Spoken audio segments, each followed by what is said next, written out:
ជំរាបសួរបងប្អូនជនរួមជាតិជាទីគោរពថ្ងៃនេះគឺជាថ្ងៃអង្គារ10កើតខែបោះឆ្នាំមមីឆស័កពុទ្ធសករាជ2558ត្រូវនៅថ្ងៃទី30ខែធ្នូគ្រិស្តសករាជ2014នៅពេលនេះសូមអញ្ជើញបងប្អូនជនរួមជាតិតាមដានទស្សនាព័ត៌មានសង្ខេបនៅថ្ងៃនេះដូចតទៅ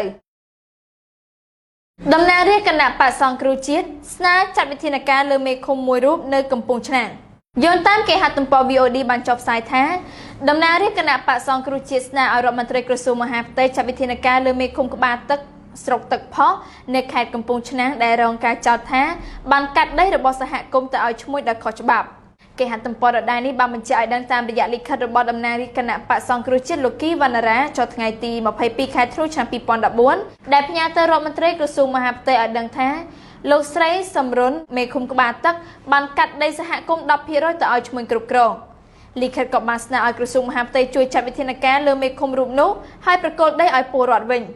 លោកគីវណ្ណារាថ្លែងថាការដែលមេឃុំយកដីព្រៃសហគមន៍របស់ពួកគាត់ទៅប្រគល់ឲ្យឈ្មួញនោះជាការរំលោភសិទ្ធិរបស់ប្រជាពលរដ្ឋហើយធ្វើឲ្យប៉ះពាល់ដល់ជីវភាពរស់នៅប្រចាំថ្ងៃរបស់ប្រជាពលរដ្ឋដែលអាស្រ័យអនុផលពីព្រៃឈើនោះលោកមានប្រសាសន៍ថាលោកមេឃុំក៏ដោយឬក៏លោកស្រីមេឃុំក៏ដោយដែលធ្វើកិច្ចការងារនេះដើម្បីបម្រើផលប្រយោជន៍ខ្លួនឯងគួរតែឈប់ធ្វើទៅកុំឲ្យវាមានបញ្ហាព្រោះអីទៅដល់ប្រជាពលរដ្ឋដែលរងទុក្ខជាយូរណាស់មកហើយនោះដោយសារការបាត់បង់ដីស្រែចម្ការរបស់ពួកគាត់លិខិតដដែលបញ្ជាក់ថាកាលពីឆ្នាំ2013ក្រុមនិស្សិតបានចុះវាស់វែងដីព្រៃសហគមន៍នេះឲ្យប្រជាពលរដ្ឋទាំងពីភូមិខាងលើប្រើប្រាស់រួមគ្នាដើម្បីចិញ្ចឹមជីវិតប្រចាំថ្ងៃប៉ុន្តែថ្មីនេះប្រជាពលរដ្ឋត្រូវបានហាមឃាត់មិនឲ្យចូលទៅក្នុងដីសហគមន៍នេះដើម្បីទាញយកអនុផលពីព្រៃឈើទៀតពីព្រោះព្រៃតំបន់នោះត្រូវបានឈ្មួញកាប់បំផ្លាញដោយសារមេឃុំប្រគល់ឲ្យដីសហគមន៍នោះប៉ះពាល់ប្រជាពលរដ្ឋ300គ្រួសារនៅក្នុងភូមិចំនួន2គឺភូមិថ្នល់កែងនិងភូមិក្រសាំងដោះឡើងតំណាងរាជគណៈបក្សសង្គ្រោះជាតិស្នើឲ្យក្រសួងនិងសភាអន្តរាគមន៍ពលករណីនៅកូរ៉េរងរបួសតាមការចុះផ្សាយរបស់គេហទំព័រភ្នំពេញប៉ុស្តិ៍បានចុះផ្សាយថាអ្នកតំណាងរាជគណៈបក្សសង្គ្រោះជាតិមួយរូបកំពុងតែជំរុញឲ្យក្រសួងការងារជួយអន្តរាគមន៍និងជួយដល់ពលករចំណាក់ស្រុកខ្មែរម្នាក់ដែលមិនទាន់បានទទួលប្រាក់សំណងពីនយោជកបន្ទាប់ពីទទួលរងរបួសពីការងារនៅក្នុងចំការមួយនៅកូរ៉េស្ត្រីឈ្មោះកុងដាលីនបាននឹងកំពុងធ្វើការមួយឆ្នាំនៅចំការដាំពេញប៉ោះមួយកន្លែងដែលគ្រប់គ្រងដោយសហគ្រាសយ៉ងណងក្នុងខេត្តខ្វាងជូរបស់កូរ៉េនៅពេលដែលនាងបានជួបឧបទ្ទវហេតុហើយបានបាក់ជើងនៅពីការនៅកន្លែងធ្វើការងារឧបទ្ទវហេតុនេះបានកើតឡើងនៅក្នុងអំឡុងម៉ោងធ្វើការងារហើយពលករនីដាលីនបានជិះរថយន្តរបស់ក្រុមហ៊ុននេះកាលពីថ្ងៃទី3ខែធ្នូដាលីនបាននិយាយថារហូតមកដល់ពេលនេះរូបនាងមិនអាចដើរនិងមិនអាចធ្វើការបានទេរូបនាងស្នាក់នៅតែនៅក្នុងផ្ទះដោយសារតែរបួសហើយក្រុមហ៊ុននេះមិនបានបង់ថ្លៃសំណងណាមួយឬថ្លៃពន្ទីពេទ្យឲ្យរូបនាងនៅឡើយគេហទំព័រដដែលនេះបានលើកឡើងឲ្យដឹងតាមរយៈតំណាងរាជនៃគណៈបក្សសង្គ្រោះជាតិលោកគីវណ្ណារាបានផ្ញើលិខិតមួយច្បាប់ទៅកាន់រដ្ឋសភាកាលពីថ្ងៃអាទិត្យបន្ទាប់ពីធ្វើដំណើរទស្សនកិច្ចទៅកាន់ខេត្តកំពង់ឆ្នាំងជាកន្លែងដែលឪពុករបស់ពលករនីចំណាក់ស្រុកបានរៀបរាប់ប្រាប់អំពីស្ថានភាពកូនស្រីរបស់គាត់លោកគីវណ្ណារាបានថ្លែងឲ្យដឹងថាលោកបានផ្ញើលិខិតរួចទៅហើយទៅកាន់រដ្ឋសភាដើម្បីឲ្យក្រសួងការងារអន្តរាគមន៍និងពិនិត្យមើលករណីនេះនាងត្រូវរបួសហើយបានបាក់ជើងក្នុងអំឡុងពេលម៉ោងធ្វើការងារប៉ុន្តែនាងបានប្រាប់ឪពុកនាងថាក្រុមហ៊ុននេះមិនទទួលខុសត្រូវរឿងនេះទេឪពុកនាងដាលីនគឺលោកយងកំសានវ័យ52ឆ្នាំបាននិយាយថាលោកមានការព្រួយបារម្ភខ្លាំងអំពីសុខុមាលភាពកូនស្រីរបស់គាត់បើពិនិត្យទៅឃើញថាថៅកែជនជាតិកូរ៉េរបស់នាងមិនអើពើជួយឬផ្ដល់នៅសំណងបែបនេះលោកកឹមសានបានឲ្យដឹងដែរថាកូនស្រីនាងបានទូរស័ព្ទមកលោករួចយំផងហើយបានសុំឲ្យលោកជួយផងហេតុនេះហើយបានជាលោកស្នើសុំតំណាងរាជគណៈបក្សសង្គ្រោះជាតិដាក់ពាក្យបណ្ដឹងនិងសុំជួយអន្តរាគមន៍នាងកុងដាលីនមិនអាចធ្វើការបានលើសពី3សប្តាហ៍បានទេហើយមិនទាន់ច្បាស់ទេថានៅពេលណាទើបនាងអាចត្រឡប់មកកម្ពុជាសាឡាអូតូលើកពេលប្រកាសសាធិការករណីឃុំខ្លួនអតីតសង្ឃដែលធ្លាប់ធ្វើបាតកម្មប្រឆាំងវៀតណាមបើយោងតាមគេហទំព័រ VOD បានចុះផ្សាយថាសាឡាអូតូលើកពេលប្រកាសសាធិការលើបណ្ដឹងសុំនៅក្រៅឃុំរបស់អតីតព្រះសង្ឃ2អង្គដែលមានសកម្មភាពតវ៉ារឿងចំនួនដីធ្លីនិងទាមទារឲ្យវៀតណាមសុំទោសពីការបំភ្លៃប្រវត្តិសាស្ត្រនៃការបាត់បង់ទឹកដីកម្ពុជាក្រោមក្រោយពីសភាសាកសួរនៃសាឡាអូតូបើកសវនាការសួរជនត្រូវចោទនាថ្ងៃទី30ខែធ្នូឆ្នាំ2014នេះប្រមាណ20នាទីប្រធានក្រុមប្រឹក្សាជំនុំជម្រះលោកសេងស៊ីវត្ថា ប្រកាសថាសាធិការនឹងប្រកាសនៅម៉ោង 8 ព្រឹកថ្ងៃទី 9 ខែមករាឆ្នាំ 2015 តាក់ទិនទៅនឹងបទចោទចូលរួមសមាគមជនទុច្ចរិតដែលសាលាដំបងសម្រេចឲ្យឃុំខ្លួនតាំងពីថ្ងៃទី 12 ខែវិច្ឆិកាឆ្នាំ 2014 មេធាវីការពារជនត្រូវចោទអតីតព្រះសង្ឃខិតវណ្ណៈនិងសានកុសលគឺលោកស្រីសាមសុគន្ធាឲ្យអ្នកសារព័ត៌មានដឹងនៅក្រៅបន្ទប់សវនាការថាបើចៅក្រមកាន់សំណុំរឿងនេះកាត់ក្តីដោយយុត្តិធម៌អតីតសង្ឃទាំងពីរអង្គនឹងត្រូវរួចពីការចោទប្រកាន់ដោយមេធាវីរូបនោះអះអាងថាបទចោទនឹងផុសតាំងដែលអាជ្ញាធរយកមកសម្អាងក្នុងតុលាការមិនស៊ីសង្វាក់គ្នាមន្ត្រីឃ្លាំមើលការរំលោភសិទ្ធិមនុស្សនៅអង្គការលីកាដូលោកអំសំអាតដែលតាមដានករណីនេះអះអាងថាការចាប់ព្រះកាយព្រះសង្ឃទៅឃុំខ្លួនទាំងអាជ្ញាធរទាំងតុលាការជាន់ទាបបានធ្វើខុសនីតិវិធីលោកជំរុញឲ្យតុលាការដោះលែងឲ្យជនត្រូវចោទមានសេរីភាពឡើងវិញដើម្បីស្ដារមុខមាត់ប្រព័ន្ធយុតិធធម៌ដែលរងការចោទថាស្ថិតក្រោមសម្ពាធអ្នកនយោបាយលោកបញ្ជាក់ថាព្រះសង្ឃគ្រាន់តែយកទង់ជាតិឲ្យប្រជាពលរដ្ឋទាំងអស់នឹងហើយចាប់ព្រះសង្ឃថាចូលរួមជាមួយជនទុច្ចរិតអញ្ចឹងអ្នកដែលតវ៉ារឿងដីធ្លីអ្នកដែលគេរំលោភរឿងដីធ្លីសុទ្ធតែសមាគមជនទុច្ចរិតអស់ហើយអញ្ចឹងមានន័យថាការចាប់នេះវាខុសច្បាប់យ៉ាងនេះក្តីនៅពេលដែលសភាសាកសួរនៃសាលាឧទ្ធរកំពុងសួរដេញដោលជនត្រូវចោទជាអតីតសង្ឃខ្មែរកម្ពុជាក្រោមគង់នៅវត្តស្ទឹងមានជ័យនោះអ្នកមានចំនួនដីធ្លីបណ្ដាញព្រះសង្ឃប្រមាណជា100អង្គនឹងអ្នកបានប្រមូលផ្ដុំគ្នាមកទ្វារចូលនៃសាលាឧទ្ធរជំរុញឲ្យតុលាការជាន់ខ្ពស់មួយនេះកាត់ក្តីឈរលើស្មារតីច្បាប់គុំសម្រេចក្តីដោយសារស្ថិតក្រោមឥទ្ធិពលរបស់អ្នកនយោបាយហើយដាក់ទោសអ្នកគ្មានកំហុសពួកគេអំពាវនាវឲ្យចៅក្រមខ្លាចដែលកំពុងដើរលើផ្លូវខុសងាកមករកផ្លូវត្រូវវិញដើម្បីយុត្តិធម៌សង្គមពលរដ្ឋនៅបន្ទាយមានជ័យជាង100គ្រួសារតវ៉ាឲ្យអាជ្ញាធរបញ្ឈប់ក្រុមហ៊ុនធ្វើថ្មកំបោរលើដីអ្នកភូមិតាមការចុះផ្សាយរបស់គេហទំព័រអាស៊ីសេរីបានឲ្យដឹងថាប្រជាពលរដ្ឋនៅក្រុងសេរីសាភ័ណ្ឌខេត្តបន្ទាយមានជ័យប្រមាណជាង100នាក់តំណាងឲ្យជាង100គ្រួសារបានប្រមូលផ្ដុំគ្នាតវ៉ានៅមុខសាលាខេត្តដើម្បីឲ្យអាជ្ញាធរខេត្តបញ្ឈប់ក្រុមហ៊ុនផលិតថ្មកំបោរ CYL ចេញពីដីរបស់អ្នកភូមិនៅព្រឹកថ្ងៃទី29ធ្នូអ្នកភូមិបញ្ជាក់ថាក្រុមហ៊ុននេះបានបោះបង្គោលលើដីរបស់ប្រជាពលរដ្ឋអស់ជាច្រើនហិកតាដោយពុំមានការអនុញ្ញាតនោះទេបន្ទាប់ពីការតវ៉ារបស់ប្រជាពលរដ្ឋប្រមាណ1ម៉ោងមកមន្ត្រីសាលាខេត្តបន្ទាយមានជ័យអនុញ្ញាតឲ្យតំណាងអ្នកតវ៉ាចំនួន6នាក់ចូលជួបពិភាក្សារកដំណោះស្រាយនៅខាងក្នុងសាលាខេត្តប៉ុន្តែការចរចានោះពុំទទួលបានលទ្ធផលនៅឡើយទេគេហទំព័រដដែលនេះបានបញ្ជាក់ឲ្យដឹងតាមរយៈតំណាងប្រជាពលរដ្ឋម្នាក់ឈ្មោះអ្នកស្រីណែមឈុនឬនៅភូមិពងរសង្កាត់កំពង់ស្វាយក្រុងសេរីសាភ័ណ្ឌខេត្តបន្ទាយមានជ័យថ្លែងនៅថ្ងៃទី29ធ្នូថាក្រុមហ៊ុនផលិតថ្មកំបោរឈ្មោះ CYL បោះបង្គោលលើផ្ទៃដីប្រមាណ50ហិកតារបស់ប្រជាពលរដ្ឋជាង100គ្រួសារនៅចំណុចភូមិពងរសង្កាត់កំពង់ស្វាយក្រុងសេរីសាភ័ណ្ឌអ្នកស្រីបន្តថាក្រុមហ៊ុននេះបោះបង្គោលវាទីលើដីរបស់អ្នកភូមិក្នុងបំណងយកដីនៅតំបន់ផលិតថ្មកំបោរធ្វើឡើងដោយពុំមានការអនុញ្ញាតពីប្រជាពលរដ្ឋនោះទេមន្ត្រីសម្របសម្រួលសមាគមការពារសិទ្ធិមនុស្សអាត60ខេត្តបន្ទាយមានជ័យលោកសំច័ន្ទគាមានប្រសាសន៍ថាអាជ្ញាធរពាក់ព័ន្ធមិនគួរអនុញ្ញាតឲ្យក្រុមធ្វើអាជីវកម្មរុករកថ្មកំបោរនៅតំបន់ក្រុងសេរីសុផុននោះទេពីព្រោះថាការរុករកនេះគឺពុំបានផ្ដល់ផលចំណេញអ្វីដល់ប្រជាពលរដ្ឋនោះឡើយសូមកុំឲ្យទឹកភ្នែកប្រជាពលរដ្ឋមានបន្តទៀតទី2សូមអំពាវនាវឲ្យអ្នកមានលុយមានអំណាចទាំងអស់សូមបញ្ចប់នៅទង្វើការស្រមើស្រមៃដែលធ្វើឲ្យប្រជាពលរដ្ឋទឹកភ្នែកនោះសូមឲ្យបញ្ឈប់សកម្មភាពនឹងតទៅទៀតទៅព្រោះថាកន្លងមកសង្កេតឃើញថាវិនិយោគទុនផ្សេងច្រើនតែក្រុមហ៊ុនរំលោភលើកដីរបស់ប្រជាពលរដ្ឋជានិច្ចតំណាងប្រជាពលរដ្ឋបន្ទាប់ពីចូលជួបពិភាក្សាជាមួយមន្ត្រីសាលាខេត្តបន្ទាយមានជ័យដោយសមត្ថកិច្ចខេត្តសម្រួលឲ្យអ្នកតវ៉ាវិលត្រឡប់ទៅផ្ទះវិញហើយសន្យាថានឹងតាមដានលើការងារនេះទោះជាយ៉ាងនេះក្តីក្រមប្រជាពលរដ្ឋឲ្យដឹងថាប្រសិនបើអាជ្ញាធរមិនបញ្ឈប់ក្រុមហ៊ុនធ្វើអាជីវកម្មនៅលើដីរបស់អ្នកភូមិទេពួកគេនឹងនាំគ្នាមកតវ៉ាជាថ្មីទៀតក្រុមហ៊ុនវៀតណាមដឹកខ្សាច់សមុទ្រទៅក្រៅប្រទេសរាប់ម៉ឺនតោនទោះរដ្ឋមន្ត្រីប្រកាសថាគ្មានអាជ្ញាប័ណ្ណ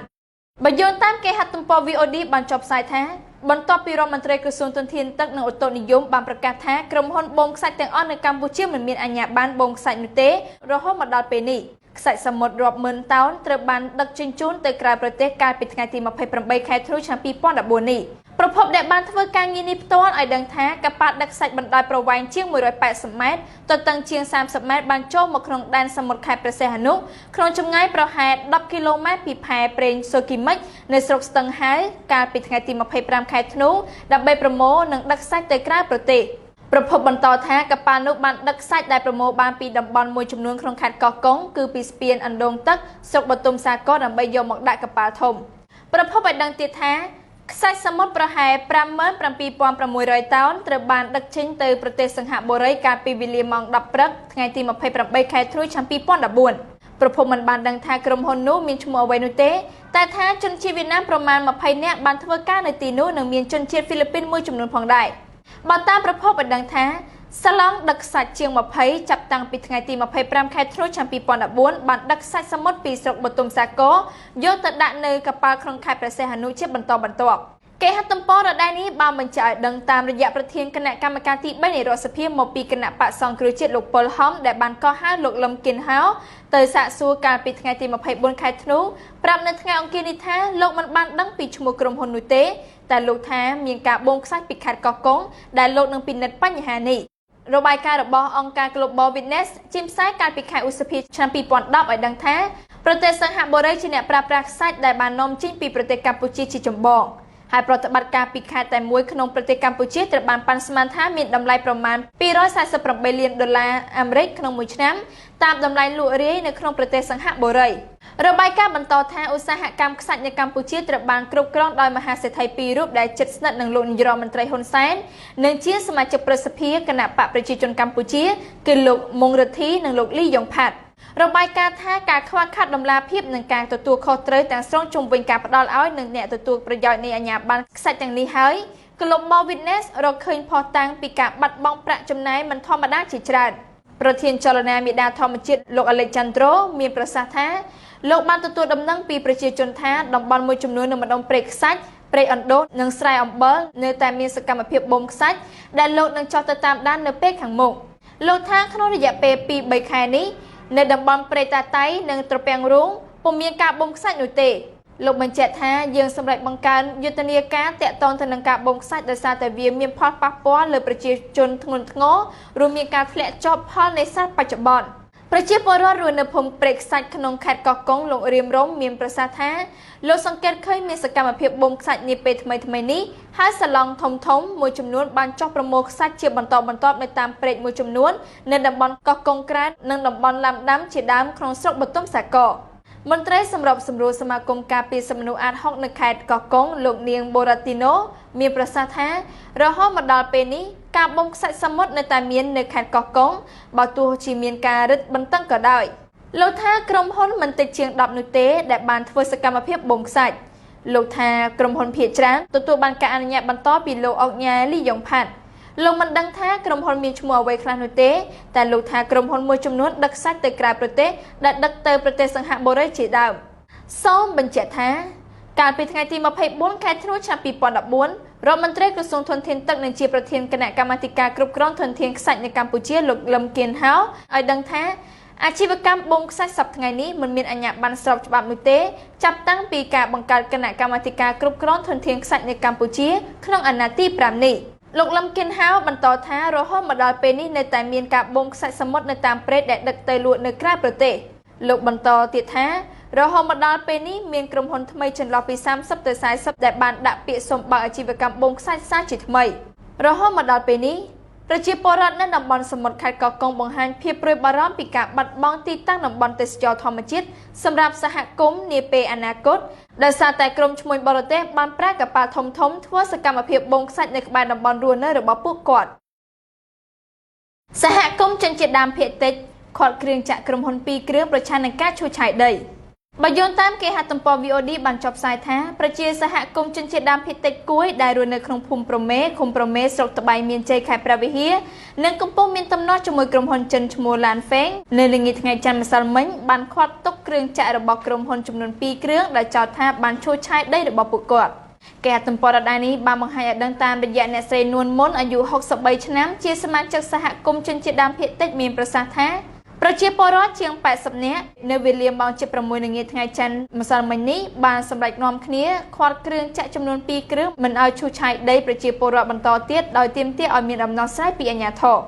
អ្នកស្រីបន្តថាមន្ត្រីមន្ទីរកសិកម្មខេត្តរួមមានទាំងកម្លាំងនគរបាល4នាក់បានចុះមកពិនិត្យមើលនិងទាមទារឲ្យប្រគល់គ្រឿងចាក់នោះវិញតែប្រជាពលរដ្ឋមិនព្រមដោយទាមទាររកដំណោះស្រាយជាមុនសិន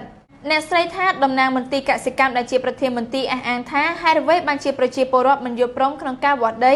ប្រជាពលរដ្ឋអះអាងថាមន្ទីរកសិកម្មនិងអាជ្ញាធរគ្រប់លំដាប់ថ្នាក់បានខុបខិតជាមួយក្រុមហ៊ុនក្នុងការទន្ទ្រានដីសមូហភាពរបស់ប្រជាសហគមន៍ជនជាតិដើមភាគតិចពលរដ្ឋថាសហគមន៍ជនជាតិដើមភាគតិចដែលគ្រប់គ្រងដីមានជាង600គ្រួសារដែលគ្រប់គ្រងដីប្រហែល 9000 ហិកតាកន្លងទៅប្រជាពលរដ្ឋដែលមានចំនួនដីធ្លីមកពីភូមិប្រមេភូមិស្រែព្រៀងនិងភូមិបោះធំបានចេញមុខតវ៉ាជាបន្តដើម្បីជំរុញឲ្យអាជ្ញាធរ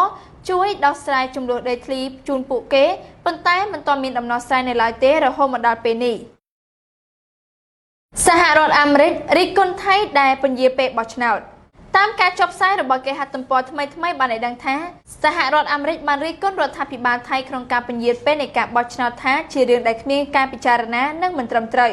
ការរិះគន់នេះធ្វើឡើងក្រោយពីរដ្ឋាភិបាលថៃបានលើកថ្ងៃបោះឆ្នោតដែលរំពឹងថានឹងប្រព្រឹត្តទៅនៅក្នុងឆ្នាំ2015លើកទៅឆ្នាំ2016កាលពីថ្ងៃទី24ខែធ្នូកន្លងទៅនេះឧបនាយករដ្ឋមន្ត្រីថៃលោកវិសានុគ្រូនកាមបានបញ្ជាក់ពីការលើកថ្ងៃបោះឆ្នោតរបស់ថៃជាមួយនឹងអ្នកនាំពាក្យសហរដ្ឋអាមេរិកដោយនឹងត្រូវពន្យាពេលការបោះឆ្នោត2015ទៅដើមឆ្នាំ2016ខាងមុខនេះការកែប្រែនៃការបរិច្ឆេទនេះធ្វើឡើងដោយសារតែរដ្ឋាភិបាលទាមទារពេលវេលាដើម្បីធ្វើការកែប្រែនៅចំណុចមួយចំនួននៅក្នុងរដ្ឋធម្មនុញ្ញរបស់ថៃឆ្នាំ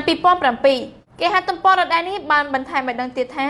ក្រោយពីមានរដ្ឋប្រហារយោធាកាលពីខែឧសភាកន្លងទៅនេះព្រះមហាក្សត្របានតែងតាំងលោកឧត្តមសេនីយ៍ប្រយុទ្ធច័ន្ទអូចាធ្វើជានាយករដ្ឋមន្ត្រីដែលការធ្វើនេះវាផ្ទុយទៅនឹងលទ្ធិប្រជាធិបតេយ្យដែលចាក់ឫសនៅក្នុងប្រទេសជាយូរមកហើយយ៉ាងណាក្រោយពីបានឡើងកាន់តំណែងជានាយករដ្ឋមន្ត្រីលោកប្រយុទ្ធច័ន្ទអូចាបានប្រកាសថានឹងមានការបោះឆ្នោតមួយក្នុងឆ្នាំ2015ដែលជាការកែតម្រង់និងស្ដារឡើងវិញនូវលទ្ធិប្រជាធិបតេយ្យរបស់ថៃដើម្បីការបោះឆ្នោតជាសកលដើម្បីបង្កើតរដ្ឋាភិបាលថ្មីរបស់ថៃដែលរំពឹងថានឹងប្រព្រឹត្តទៅនៅឆ្នាំ2015ខាងមុខត្រូវបានពន្យាលពេលទៅឆ្នាំ2016វិញដោយសាររដ្ឋាភិបាលទុកពេលវេលាដើម្បីធ្វើប្រជាមតិក្នុងការកែប្រែរដ្ឋធម្មនុញ្ញដែលឡែកអ្នកនាំពាក្យសហរដ្ឋអាមេរិកបានរិះគន់នឹងការកែប្រែការបរិច្ឆេទនេះដែលចាត់ទុកថាមិនមានលក្ខណៈត្រឹមត្រូវនិងគ្មានការពិចារណាបន្ថែមពីនេះអ្នកនាំពាក្យក៏បញ្ជាក់ថាសហរដ្ឋអាមេរិកសង្ឃឹមថាថៃនឹងចាក់ចេញពីរបបដឹកនាំដោយយោធាហើយបង្កើតរដ្ឋាភិបាលមួយដែលស្របទៅតាមគោលការណ៍លទ្ធិប្រជាធិបតេយ្យពិតប្រាកដគួរបញ្ជាក់ផងដែរថាការកាន់តំណែងជានាយករដ្ឋមន្ត្រីរបស់ឧត្តមសេនីយ៍ប្រយុទ្ធច័ន្ទអូចាដោយរដ្ឋប្រហារយោធាកាលពីខែកន្លងទៅនេះមិនមានការគាំទ្រពីសំណាក់ប្រជាជនថៃប៉ុន្មានទេដូច្នេះហើយការដែលលើកការបរិច្ឆេទនៃការបោះឆ្នោតអាចទំនងជាការខ្លាចចាញ់សัญลักษณ์ឆ្នោតច្រើនជាងការទុកពេលដើម្បីធ្វើប្រជាមតិកែប្រែរដ្ឋធម្មនុញ្ញលោកអ្នកនាងជាទីមេត្រី